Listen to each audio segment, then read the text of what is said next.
तो hey guys, welcome back to the new video. और इस वीडियो में हम प्रॉपर बात करने वाले यहाँ पे कि बिहार से जितने भी स्टूडेंट हैं जो कि डिप्लोमा करने के बाद से बीटेक करने की सोच रहे हैं, तो उन्होंने बीसीसीएलई 2024 का फॉर्म तो भर ही दिया होगा और एग्ज़ाम का भी डेट उनको पता है, अगले 14 तारीख को उनका एग्ज़ाम डेट फिक्स हो रखा है। अब कुछ बच्चों का ये डाउट आ रहा है कि सर इंग्लिश में हमने अभी तक कुछ पढ़ा नहीं है, इंग्लिश का कैसे किया जाए, इंग्लिश का क्या इंपॉर्टेंट टॉपिक है, इंग्लिश का क्या स्ट्रैटेजी होना चाहिए था एग्ज़ाम में जिससे कि हम इंग्लिश एटलीस्ट क्वालिफाई कर जाए। क्योंकि आप सभी को पता है कि इंग्लिश बिना क्वालिफाई का आपका रिजल्ट होना पॉसिबल नहीं है। तो कुछ बच्चे ये हम में से कमेंट कर रहे थे, क्योंकि मैंने पिछला वीडियो बनाया था जिसमें आपको बताया था कि इंग्लिश का जो कुछ इंपॉर्टेंट टॉपिक है ना वो हम आपको बता देंगे। उस टॉपिक को आप कर लोगे तो 100% चांस है कि आप एकदम कंफर्म रहो कि इंग्लिश में आपको कुछ भी दिक्कत नहीं होने वाला है। क्योंकि इतना टॉपिक करने के बाद है ना, आप इंग्लिश में 110% गारंटी करता हूँ कि आपका इंग्लिश क्वालिफाई हो जाएगा। वो कौन कौन सा टॉपिक है अभी हम तुरंत बात करेंगे, लेकिन क्या एक स्ट्रेटेजी होना चाहता है इंग्लिश को लेकर के, इसके ऊपर हम कंप्लीट बात करेंगे। एंड हो सकता है आप नीचे कमेंट करोगे और मुझे बताओगे कि इसी तरीके का मुझे मैथ और मैकेनिक्स के लिए भी टॉपिक चाहिए, तो हम मैथ और मैकेनिक्स के लिए भी आप लोगों को वीडियो बना देंगे। नॉर्मली हम बात करते हैं सबसे पहले कि आपको पता है सिलेबस लेकर के, सिलेबस मैंने बताया भी था कि 3 चीज़ें हमारे सिलेबस में मेंशन की गई है, मैथ, मैकेनिक्स और इंग्लिश। तो सबसे पहले हम बात करते हैं इंग्लिश को लेकर के, टेक्निकल इंग्लिश का हमारा क्या अप्रोच होना चाहता है एग्जाम को निकालने के लिए। फिर हम बात करेंगे आने वाला वीडियो में मैथ को लेकर के, फिर हम बात करेंगे यहाँ पे मैकेनिक्स को लेकर के। आप नीचे कमेंट करके बताइएगा कि मैथ और मैकेनिक्स का वीडियो चाहिए या नहीं चाहिए, ठीक है। अब बात करते हैं यहाँ पे इंग्लिश को लेकर के। देखिए टेक्निकल इंग्लिश में क्लियर मैं बताता हूँ आप लोगों को कि टेक्निकल इंग्लिश जो है ना, बस नाम का टेक्निकल इंग्लिश है, बट उसमें कुछ काम का नहीं है। आपको जो भी चीज़ें पूछी जाएंगी वो आपको रटना पड़ेगा, उसका कोई लॉजिक नहीं है, उसका कोई सिग्निफिकेंट नहीं है, उसका कोई आपको फ्यूचर में यूज भी नहीं मिलेगा। जो भी चीज़ें है ना वो आपको बस आपको इतना है कि एग्ज़ाम निकालना है, तो आपको एटलीस्ट पास करना पड़ेगा। और पास के लिए मैंने आपको बता दूं कि इंग्लिश जो आपको मैं बता दूं, इंग्लिश जो है टोटल आपका 50 क्वेश्चन पूछा जाएगा, ठीक है। इंग्लिश का आपको 50 क्वेश्चन पूछा जाएगा। 50 क्वेश्चन में बाबू आपको 9 क्वेश्चन जो है कि आपको सही करना है, ठीक ना, इतना आपको राइट करना है। इतना आप राइट कर लेते हो 9 क्वेश्चन, तो आप इंग्लिश में क्या हो जाएगा, पास हो जाओगे। क्या हो जाओगे, पास हो जाओगे। लेकिन मैंने आपको बताया था कि पिछले वीडियो में बताया था आपको कि इंग्लिश जो है ना आपको पास करने के लिए 9 चाहिए, लेकिन आपको टारगेट कितना करना है, 15 का करना है। मैं बार बार बता रहा हूँ कि आपको टारगेट कितना करना है, 15 क्वेश्चन का आपको टारगेट होना चाहिए था। कितना, 15 क्वेश्चन आपको टारगेट करना है इंग्लिश में। हम मैथ और मैकेनिक्स की प्रॉपर बात कर लेंगे, लेकिन अभी इंग्लिश की बात करें तो इंग्लिश में आपको कितना टारगेट करना है, 15 क्वेश्चन टारगेट करना है। अब इस सारी 15 क्वेश्चन हम जो टारगेट करेंगे उस 15 क्वेश्चन को पूछे जाएंगे कहाँ से, वो 15 क्वेश्चन कहाँ से आने के चांसेस है, और 15 क्वेश्चन हम कैसे पूर्ण रूपेण अपना सही करके आएंगे एग्जाम में। क्योंकि सिलेबस तो आपको ही पता है, ऐसा चीज़ें लिख दी है जैसा चीज़ें पूछी नहीं जाती है। अब पूछ देते हैं स्पोकन इंग्लिश लिख दिया आपके सिलेबस में। मैं बताया तो आपको सिलेबस में दिखा देता हूँ। देखिए हमारे पास कुछ सिलेबस है, देखिए सिलेबस में ये चीज़ मेंशन की है। अगर आपको दिख पा रहा होगा तो देखिए यहाँ पे क्या क्या लिख दिया है, बिना मतलब का लिख दिया है। क्या लिख दिया यहाँ पे कि बिजनेस कम्प्रीहेंसिव, बिजनेस करस्पॉन्डेंस पढ़ना है आपको, लेटर राइटिंग पढ़ना है, ठीक ना, सर्कुलर पढ़ना है आपको, एंड ड्राफ्टिंग पढ़ना है, एजेंडा पढ़ना है, मीटिंग पढ़ना है। ये सब कैसे पूछे जाते हैं, पूछे ही नहीं जाते हैं, तो फिर पढ़ के कोई फ़ायदा नहीं है। स्पोकन इंग्लिश लिख दिया है, चको स्पोकन इंग्लिश में क्या पढ़े पता नहीं। पैराग्राफ राइटिंग है, इसका कोई पता नहीं है क्या पढ़ना नहीं पढ़ना है। चलो कुछ चीज़ें हैं जो पढ़ना चाहिए आपको, जैसे कॉमन एरर है। अगर कॉमन एरर आप पढ़ने चले जाओगे तो मोस्ट प्रोबेबली चांस है कि आपको कॉमन एरर को पढ़ने के लिए आपको पूरा ग्रामर का पढ़ाई करना पड़ेगा। और पूरा ग्रामर आपके पास टाइम है नहीं पढ़ने के लिए, तो आप पूरा ग्रामर को पढ़ नहीं सकते हो, इसको हटा दीजिए, ये पढ़ना बेकार हो जाएगा आपका। लिख दिया यहाँ पे अनसीन पैसेज। अनसीन पैसेज चलो ठीक है, आप नहीं भी पढ़ोगे तो कर लोगे। नॉर्मली एक पैसेज आएगा, पैसेज को पढ़ना है और रीड आउट करके जो आंसर लगेगा टिक कर देना, तो ये नॉर्मली सारे लोग कर देते हैं। उसके सिवाय आपको बिजनेस करस्पॉन्डेंस दे रखा है जिसमें ड्राफ्टिंग, बिजनेस ये सब पढ़ना है, इसके भी कोई खास नीड नहीं है। साथ में देखोगे तो आपको लिखा गया है यहाँ पे technical description of thinking and process. अब इसमें क्या पढ़े भाई, इसमें तो कुछ है नहीं सब टॉपिक। ये नॉर्मली जो देखिएगा ये सारा सिर्फ ड्राफ्टिंग का है। सारा जो चीज़ है ना वो इस तरीक़े से जो आपको ऑफिशियली रूप से लेटर निकालते वक्त या कहीं पे मीटिंग ऑर्गेनाइज करते वक्त हमको लिखनी पड़ती है या बताना पड़ता है या एक फॉर्मेट बनाना पड़ता है। अब उस फॉर्मेट से ये लोग क्या पूछेंगे पता नहीं है, लेकिन इसके सिवाय कुछ चीज़ें ऐसे टॉपिक हैं जो आपको इसके अंदर पढ़ने हैं। सब टॉपिक ऐसा नहीं है कि सिलेबस में नहीं है, सिलेबस में है, बट इसके अंदर पढ़नी है। वो अंदर सिलेबस में आप सिलेबस को कितना भी देख लोगे, 10 बार 20 बार देख लोगे तो आपको पता नहीं चलेगा क्या पूछा जाए। वो चीज़ें बता पाएंगे वो लोग जो लोग एग्जाम में ऑलरेडी बैठ के आ रखे हैं, जो लोगों को एग्जाम में चीज़ें पता है कि क्या पूछी जा रही है, वो क्या पूछी जा रही है यहाँ पे हम बात करेंगे। देखिए कुछ चीज़ें हैं जो हमें बता दें कि यहाँ पे अगर आप मेरे से पेड क्लास लिए रहोगे तो आपको सिलेबस हम कुछ इस तरीके से देते हैं। देखो ये जो 7वें नंबर तक है ना, ये 8वें नंबर तक है ना, 8वें नंबर तक आपके एग्जाम में सिलेबस लिखा गया, जो प्रोस्पेक्टस आता है बीसीसी लिखा। लेकिन 8वें नंबर के बाद से देखो 9वीं 10वीं 11वें 12वें 13 14 15 16 17 25 तक हम कितना 25 तक कवर कराते हैं। ये जो सिलेबस मैंने आपको सिलेबस में लिखा नहीं मिलेगा, बट एग्जाम में जाओगे तो इसी पे बेस्ट क्वेश्चन आते हैं। 100% प्रूफ है कि इसी से क्वेश्चन आएंगे और आते हैं, और PYQ भी देखो तो उसी से क्वेश्चन मिलेगा। और एग्जाम में जाकर बैठ करके आप वापस आओगे, इस वीडियो के नीचे कमेंट में बताना ये चीज़ें पूछी गई थी नहीं पूछी गई थी। वो क्या है मैं आपको सीधा सीधा बताता हूँ, ज़्यादा मैं आपको घुमाऊंगा नहीं। टेक्निकल इंग्लिश में आपको बता दिया ना कि 15 क्वेश्चन को टारगेट करना। 15 क्वेश्चन जो टारगेट करना है आपको कि 15 क्वेश्चन जो आपको टारगेट करना है, 15 क्वेश्चन आपको कहाँ से करें। देखिए सबसे पहला जो आपको टॉपिक है वो है आपका फोनेटिक्स कवर करना है। क्या करना है? फोनेटिक्स आपको कवर करना है। अब फोनेटिक्स कहाँ से कवर करें, कैसे करें, मैंने यूट्यूब पे करा भी रखा है फ्री में। आपको मैं प्लेइंग लिस्ट इधर लगा दूंगा आई बटन पे, या इधर मैं आपको डिस्क्रिप्शन में लिंक दे दूंगा, चेकआउट कर लीजिएगा। पूरा आपको फोनेटिक्स पढ़ाया हुआ मिल जाएगा। फोनेटिक्स आप कर लेते हो तो आप कंफर्म रहो कि जो 5 क्वेश्चन आएंगे, ठीक ना, ये 3 से लेकर के जो 5 क्वेश्चन आते हैं ना, 3 से 5 क्वेश्चन जो आते हैं केवल और केवल यहाँ पे फोनेटिक्स से आते हैं। 3 से लेके 5 क्वेश्चन जो आते हैं वो फोनेटिक्स से आते हैं। तो फोनेटिक्स को आप लोग कर लेंगे तो 3 या 5 क्वेश्चन आपको कहीं नहीं जाने वाला, एकदम कंफर्म रहिए। उसके बाद जो सेकंड टॉपिक है हमारे पास वो आता है हमारे पास एडजेक्टिव। एडजेक्टिव का भी क्वेश्चन देखो तो 3 मिनिमम या मैक्सिमम 5 पूछते हैं वो लोग, 3 या मैक्सिमम 5। तो 3 या 5 यहाँ से भी आ सकता है आपका। तो अगर इस फोनेटिक्स को आप लोग कवर करने के बाद से आप एडजेक्टिव कवर कर लेते हो तो 3 से 5 क्वेश्चन आपका यहाँ से भी बन जाएगा, ठीक है। उसके बाद से आता है मोस्ट इंपॉर्टेंट चीज़, वो आता है आपके पास सिलेबस, ठीक है। सिलेबस आप कंफर्म रहिए कि आपको 5 क्वेश्चन पूछा जाता है सिलेबस से, हर साल पूछा जाता है। और ये आप देखोगे आपके सिलेबस में तो वो कहीं मेंशन नहीं मिलेगा, बट पूछते हैं वो लोग। तो सिलेबस आपको पढ़ना है, ठीक है। अब सिलेबस कहाँ से पढ़ना है, कैसे पढ़ना है, तो मैंने एक 1 शॉट वीडियो डाल रखा है इसी चैनल पर, आप जाकर के देखना।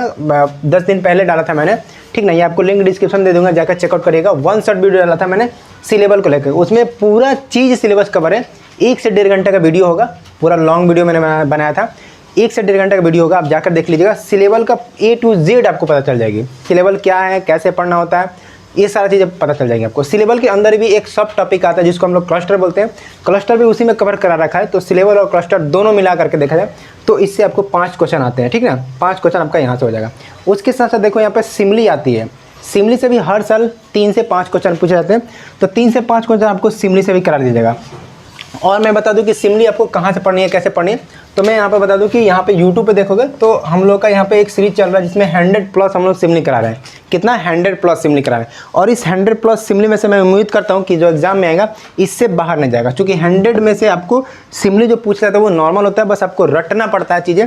तो ये 100 एटलीस्ट रटोगे तो उसमें से 2 तो आ ही जाना है। 100 में से 2 तो मैं एक्सपेक्ट कर सकता हूँ आएगा, क्योंकि यहाँ से जो क्वेश्चन पूछे जाएंगे वो 100 में से 2 आना तय है। तो सिमली को आप लोग अच्छे से देख लीजिएगा, हमारा सीरीज चल रहा है 100+ सिमली का, वो देख लीजिएगा आपको।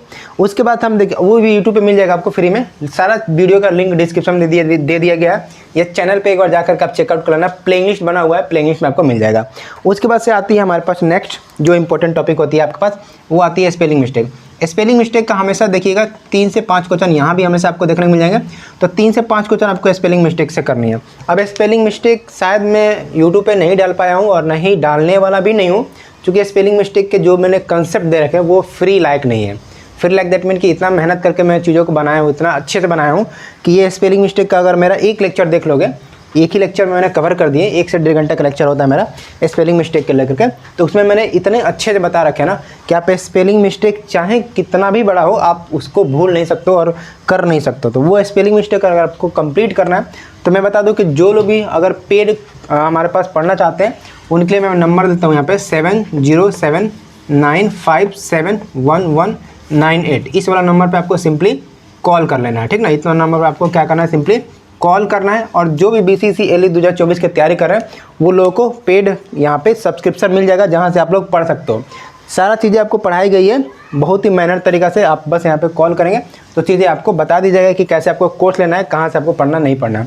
साथ साथ मैं बताऊँ कि live classes, doubt classes and recorded video सारा चीज़ मिल जाएगा, PDF with soft notes and आपको 10 साल का PYQ सॉल्व, ठीक है, 10 साल का PYQ सॉल्व, ये सब मिल जाएगा अगर आप कोर्स लेते हो तो BCC LE 2024 का। इस नंबर पे आपको सिंपली कॉल कर लेना है। अब देखिए आगे बढ़ते हैं। अगर हमको पढ़ना होगा आगे हमारे पास टॉपिक वो आती है प्रिपरेशन। प्रिपरेशन से आप देखिएगा तो 2 से 3 क्वेश्चन हमेशा आते हैं, ध्यान रखिएगा। 2 से 3 क्वेश्चन आपका प्रीपोजिशन से आता है। तो प्रीपोजिशन में आपको इसको अच्छे से कवर कर लेना चाहिए था। प्रीपोजिशन से आपको 2-3 क्वेश्चन हर साल पूछे जाते हैं। इसके आगे हम बात करते हैं, जो हमारा इंपॉर्टेंट टॉपिक है वो आता है one word substitution. One word substitution पहले नहीं पूछा जाता था, बट इधर पूछने जाने लगा है 3-4 सालों में। तो इसका देखेगा तो वेटेज आप देखोगे तो वन वर्ड सब्स्टिट्यूशन भी 2 से 3 नंबर का पूछ लेते हैं हर साल। 2 से 3 नंबर का वन वर्ड सब्स्टिट्यूशन पूछ लेते हैं। तो वन वर्ड सब्स्टिट्यूशन भी आपको पढ़ना है, जिससे 2 से 3 नंबर आपका हो जाएगा। एंड इसके सिवाय जो ये इतना इंपॉर्टेंट ना, इससे आप काउंट करोगे तो देखो कितना हो गया। यहाँ से मिनिमम भी हम लेके चलते हैं तो 3 यहाँ से आया, 3 यहाँ से आया, 6 हो गया, और यहाँ से आ गया 5, तो 6 5 11 हो गया। यहाँ से 3 हम लेते हैं तो ये हो गया 14, और यहाँ से 2 भी लेते हैं तो हो गया 16, 16 यहाँ से 2 लेते हैं हम लोग 18। 18 क्वेश्चन आपको यहाँ तक मैंने कंप्लीट कर दिया। मैंने कितना बोला था? 15। मैंने बोला था कि 15 आपको कर लेना है। 15 जैसे आप कंप्लीट करोगे तो मैथ और मैकेनिक्स तो आपका मार्क जुटेगा, लेकिन इंग्लिश के लिए आप कंफर्म रहो कि आप क्या करोगे, यहाँ पे पास हो जाओगे, ठीक ना? पास करना है। तो इंग्लिश में पास करने के लिए इतना आपको करना कंपलसरी है। इतना कर लोगे तो आप बेशक रहो, निफिकी रहो कि आप पास हो जाओगे। अब थोड़ा सा हम और बच्चों से थोड़ा और आगे बढ़ना चाहते हैं, थोड़ा सा और बच्चों से थोड़ा अलग दिखना चाहते हैं। इंग्लिश में और कॉन्फिडेंसली हमको चीज़ों को मतलब कर लेना है, जिससे कि हमको कॉन्फिडेंस रहे कि चलो 2-4-10 क्वेश्चन गलत भी हो जाए तो हम चीज़ों को कंप्लीट कर पा रहे हैं, यहाँ पे हम अपना जो कटअप है उसको पार कर पा रहे हैं। तो इसके लिए आपको सिंपली एक टॉपिक और आता है जिसको आपको पढ़ लेना है। क्या है वो? मिसलेनियस है। क्या है वो? मिसलेनियस। मिसलेनियस में बेसिकली आपको 3-4 चीज़ें पढ़नी होती है, जैसे साउंड ऑफ एनिमल, या साउंड ऑफ आपका बर्ड होती है, या प्लेस वेयर लिव, कोई भी जो एनिमल होती है या बर्ड होती है जहाँ पे रहती है उसको हम लोग क्या करते हैं, ये चीज़ पढ़ना होगा आपको। फिर यंग वन एनिमल बर्ड कुछ ना पूछा जाता है। तो ये आप तीनों टॉपिक को मिला करके मिसलेनियस हम लोग बोलते हैं। तो मिसलेनियस में और भी टॉपिक आ जाती है, कोई दिक्कत नहीं है, लेकिन मिसलेनियस भी आप चाहें तो कवर कर सकते हैं। और मिसलेनियस कहाँ से करना है? तो देखिए, मिसलेनियस भी मैंने कुछ अपने चैनल पर करा रखे हैं। पुराने वीडियो का आप एक बार चेकआउट कर लीजिएगा, या लिंक डिस्क्रिप्शन दे दूंगा, या चैनल पे जाकर मिल जाएगा आपको, या प्लेलिस्ट का लिंक दे दूंगा, आप चेकआउट जरूर कर लीजिएगा। मिसलेनियस मैंने पुराने लेक्चर में करा रखे हैं, अदरवाइज आपको कहीं नहीं मिलेगा। तो मैं आपको बताता हूँ कि लूसेंट का बुक होगा सभी लोगों के पास, ठीक ना? लूसेंट का बुक देखिएगा तो वहाँ पे ये मिसलेनियस दिया रहता है लास्ट में। उस मिसलेनियस को आपको कुछ नहीं करना, बस रट लेना है। इसके सिवाय आपको जो टॉपिक है ना, वो सिलेबस में भले दे रखा है, बट पूछने के चांसेस बहुत कम होते हैं और ना के बराबर पूछे जाते हैं। वहाँ पे मेहनत करने का भी कोई फ़ायदा नहीं होगा, क्योंकि पूछे यहीं से जाने वाले हैं और पढ़ना आपको यहीं पे है, और वो बाकी जो चीज़ें दे रखी गई वो पूछे नहीं जाते हैं। तो इन जनरली आपको टाइम वेस्ट करने की जरूरत नहीं। और साथ साथ ध्यान देंगे कि जो 50 क्वेश्चन है ना, 50 क्वेश्चन में आपको 9 भी क्वेश्चन करने हैं, और आपको मैंने टारगेट दिए हैं 15-20 क्वेश्चन करने हैं। तो 15-20 क्वेश्चन अगर यहीं से बन जाता है और यहाँ से आप पास कर जाते हो, तो फिर इंग्लिश में ज़्यादा बनाने की कोशिश नहीं करनी है आपको। इंग्लिश ज़्यादा बना के कोई फ़ायदा भी नहीं है। तो इंग्लिश का स्ट्रेटेजी बस इतना रखिएगा आप लोग कि बस हमको पास करना है, क्योंकि इसका मार्क्स तो जुटना है नहीं, इसका नंबर का यूज हो नहीं रहा है। तो फिर ज़्यादा बना करके टाइम वेस्ट करके कोई फ़ायदा नहीं। इंग्लिश तो बस क्वालिफाई करना है, तो क्वालिफाई पेपर को एज ए क्वालिफाई ही पढ़िए, इसमें ज़्यादा टाइम वेस्ट मत करिएगा, ठीक है? क्योंकि बच्चे गलती करते हैं, इंग्लिश रटने लगते हैं, बैठ के याद नहीं हो रहा, याद नहीं। इंग्लिश पढ़ना कर एकदम इंग्लिश बढ़िया करना है। इंग्लिश बढ़िया करके भी क्या कर लोगे? अगर 50 में 50 भी क्वेश्चन आप सही कर दो तो फिर क्या कर रहे हो? उसका रिजल्ट तो 0 बन रहा है ना। बस पास करना है, तो पास बस पास के लिए ही पढ़ना है। पास के लिए मैंने इतना बता दिया, आप पढ़ लोगे। अगर हम आपको बताएं कि अगला हम बात कर रहे थे मैथ और मैकेनिक्स को लेकर के, तो हम एक सेपरेट वीडियो बनाएंगे जिसमें आपको मैथ और मैकेनिक्स का बताएंगे कि इंपॉर्टेंट टॉपिक क्या है, इंपॉर्टेंट चीज़ें कैसे पढ़नी है और किससे कितना क्वेश्चन आता है, ये चीज़ बताएंगे आपको। बाकी जिन लोगों को कोई भी डाउट है, कोई भी क्वेरी है जो BCC से रिगार्डिंग कोर्स से लेकर के, इस नंबर पे आपको कॉल कर लेना। बहुत ही बेहतरीन तरीके से आपको कोर्स डिज़ाइन फॉर्म में मिलेगा। और मैं प्राइस बताता हूँ, देखिए मैं प्राइस भूल गया, आपको मात्र 499 में मिल जाएगा। ये मार्केट का सबसे सस्ता प्राइस है अभी तक का। आप कहीं भी किसी के यहाँ से और सब्सक्रिप्शन लोगे, अब ये प्राइस आपको ऊपर जाएगा, बट हमने सबसे मिनिमम रखा हुआ है 499 रुपया, ड्यू टू कि आप लोग अफोर्ड कर सको और आप लोग कोर्स को ज़्यादा से ज़्यादा बाई कर सको। बाकी ऑल द बेस्ट। चलिए मिलते हैं आपसे नेक्स्ट वीडियो में। ये नीचे कमेंट करके जरूर बताते जाइएगा कि ये जो इंपॉर्टेंट टॉपिक है आपको कैसा लगा BCSE 2024 के लिए। इतना जरूर आप लोग करके जाइएगा एग्जाम में। बाकी ऑल द बेस्ट। चलिए मिलते हैं नेक्स्ट वीडियो में।